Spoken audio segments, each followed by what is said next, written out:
Salut mes amis, Nicolas Sierra-Pica, de nouveau en ligne avec vous aujourd'hui pour vous parler d'un sujet qui est très important du haut de ma petite expérience chrétienne. Je peux dire que j'ai fait quantité d'erreurs et parmi tous les livres, les vidéos qu'on peut trouver sur la question, il y a un document qui m'a énormément aidé et je le dois à George Muller, ce Britannique qui a sauvé des milliers d'enfants en Grande-Bretagne, en Inde, donc c'était au 19e siècle. Cet homme, sans faire connaître aux hommes ses besoins, a levé des millions de livres sterling, ce qui est colossal à l'époque. Donc il a levé des millions de livres sterling uniquement par la force de la prière, par la foi. Et donc cet homme de foi a donné un certain nombre de conseils que vous pouvez trouver sur Internet, comment connaître la volonté de Dieu, George Muller, voilà, vous le trouvez partout. Tout le monde a repris ce texte tel quel. Et moi, je l'ai légèrement adapté. Voilà, donc j'aimerais vous parler de quatre points euh, que j'estime important pour savoir si nous sommes dans la volonté de Dieu. C'est rien de...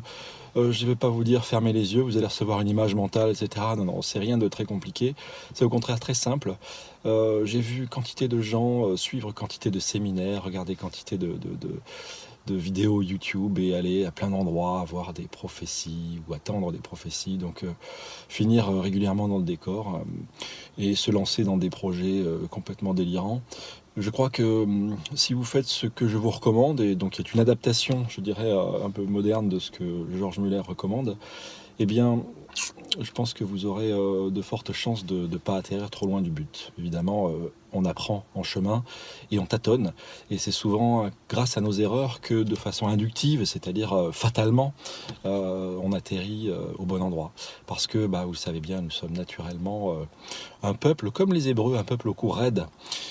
Et plutôt spontanément, on est comme nos propres enfants, pour ceux qui en ont, vous l'avez remarqué, on apprend de nos erreurs, enfin on devrait apprendre de nos erreurs, et c'est par l'erreur, comme le Fils d'ailleurs, par la souffrance, il a appris l'obéissance, et donc malheureusement c'est par nos erreurs qu'on apprend. Donc la première chose pour connaître la volonté de Dieu, c'est déjà de vous saturer de la Bible, c'est-à-dire de lire la Bible, de connaître la volonté de Dieu générale. Et si vous avez un sentiment dans votre cœur, une pensée, je peux vous dire que si vous êtes saturé de la Bible, si vous avez un sentiment dans votre cœur, une envie, un désir, un projet, quelque chose qui vous hante, qui vous travaille jour et nuit, un objectif, etc., si vous êtes saturé de la Bible, vous pouvez commencer à vous dire que, effectivement, quelque part, c'est sans doute la volonté de Dieu pour vous que vous accomplissiez ces choses. Parce que nous avons été sauvés en Jésus-Christ pour de bonnes œuvres, que Dieu a préparées d'avance pour que nous les accomplissions. Ce n'est pas quelqu'un d'autre qui doit les accomplir. Alors juste une petite remarque en passant, si tu vas dans une église particulière, si tu vas dans un endroit particulier, et si tu vois qu'il manque quelque chose, comme c'est à toi qu'il a été donné d'observer de tes yeux qu'il manque quelque chose, en général, c'est que c'est pas à un autre qu'il a été donné de régler le problème. Donc, si tu vois un problème, c'est que c'est à toi qu'il a été donné de le régler. L'église, c'est un peu l'auberge espagnole, on y mange ce qu'on y amène. Okay, donc ça, c'est la première chose. La Bible, en être saturée pour passer tous nos désirs, nos pensées, nos imaginations, je dirais même, au fil de l'épée de la parole de Dieu pour être au clair là-dessus. La deuxième chose, c'est notre cœur. Il faut que nous ayons la paix dans le cœur. Si à l'idée d'aller à un endroit, d'entrer dans tel travail, d'épouser telle personne, de faire telle chose, de se déplacer dans tel lieu missionnaire, etc. Si nous ressentons la paix dans le cœur, si la paix est là et qu'elle perdure, si à cette idée, la paix règne, alors quelque part aussi, c'est le signe qu'on est dans le plan et la volonté de Dieu. Okay, donc ça, c'était la deuxième chose. La troisième chose, ce sont les circonstances. C'est-à-dire que si vous dites, je vais aller de Lyon à Paris, et si les panneaux vous indiquent que vous êtes à Marseille, c'est peut-être le signe que vous n'êtes pas dans la bonne direction. Donc, les circonstances donnent aussi des indications. Je ne dis pas qu'elles sont tout, mais je dis qu'elles donnent des indications sur la volonté de Dieu, son plan vous concernant. C'est-à-dire que les circonstances, si vous êtes dans la volonté de Dieu, les circonstances vont se mettre en œuvre, les choses vont s'agencer de façon à vous être favorables pour aller dans la direction, même s'il y a des épreuves, des embûches, mais quelque part, tout converge pour vous faire aller dans la bonne direction et pour vous confirmer dans ce sentiment que vous y êtes. Okay, donc ça, c'est la troisième chose. Et la quatrième chose, c'est quelque chose qu'on néglige malheureusement souvent, c'est le discernement des frères et sœurs. C'est-à-dire que Dans la vie, on n'est pas seul, on est un corps, et comme on est un corps, on est entouré de gens qui nous aiment.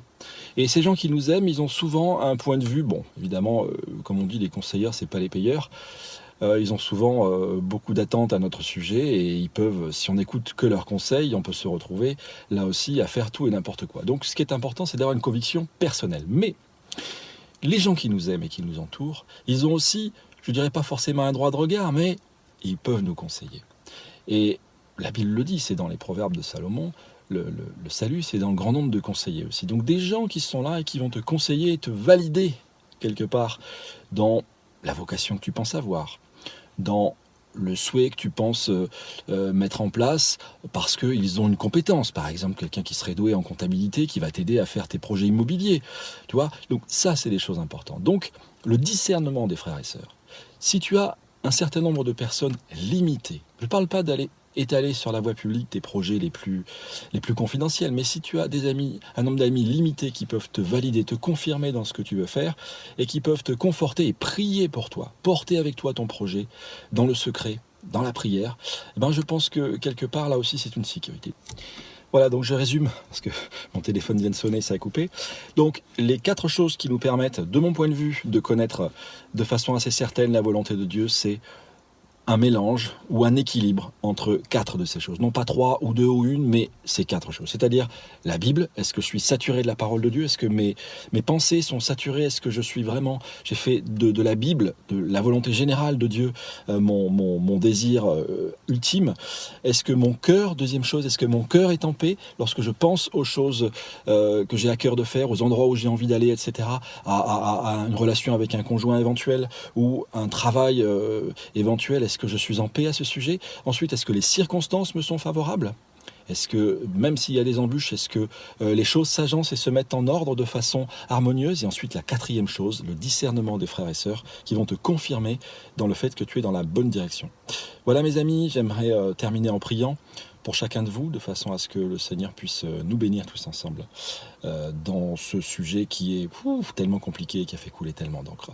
Seigneur, je veux te prier pour mes amis qui me regardent, je veux te prier pour ceux qui ont des questions quant à ta volonté, et je veux te prier parce que tu n'es pas un Dieu compliqué, tu n'es pas un Dieu dur, tu es un Dieu d'amour, de douceur, de simplicité, et tu ne nous laisses pas seuls, orphelins. Nous sommes, grâce à ton esprit, et grâce à cet esprit que tu as versé dans ta famille, dans tes enfants, Seigneur, nous sommes une famille. Et je veux te prier pour tous ceux qui cherchent, Seigneur, je te prie que tu verses en eux, en ce jour, un esprit qui leur permet de chercher dans ta parole, de recevoir de toi les réponses et d'écarter de leur cœur résolument tout ce qui est trouble, tout ce qui est angoisse, tout ce qui est chemin de désert dans lequel on va tourner en rond inutilement. Père, je te prie vraiment d'envoyer un puissant esprit d'encouragement sur chacune de ces personnes, de les visiter, de les fortifier et pourquoi pas de venir en témoigner ici ou en tout cas recevoir le conseil des uns et des autres sur le fil de cette vidéo, je ne sais pas, mais en tout cas, Seigneur, je te prie de vraiment les bénir, toi qui connais le chemin des cœurs. Bénis chacun, Seigneur.